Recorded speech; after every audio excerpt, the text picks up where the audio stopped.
Welcome to the Tech Egg. Don't get scrambled. Enjoy the video. You want to begin now?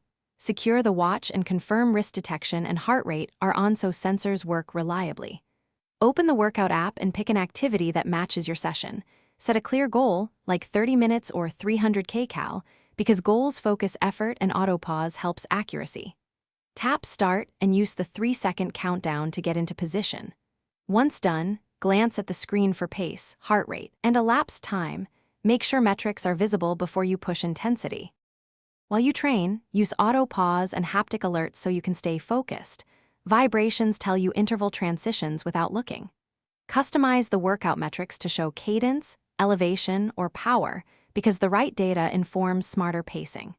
Once you see heart rate zones enabled, adjust effort to hit aerobic or threshold targets.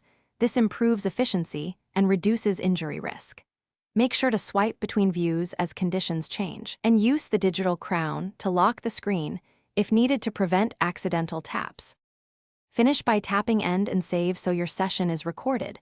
Review the summary for splits, peak heart rate, and estimated recovery because that guides your next workout. Once synced to the iPhone fitness app, look at weekly trends and add brief notes about sleep or nutrition to contextualize performance. If metrics seem off, restart the watch, repair Bluetooth devices, and recalibrate outdoor runs by running a short route. This fixes GPS and heart rate mismatches in most cases. Try those steps before resetting. Thanks for watching. Consider subscribing if I helped unscramble your problems.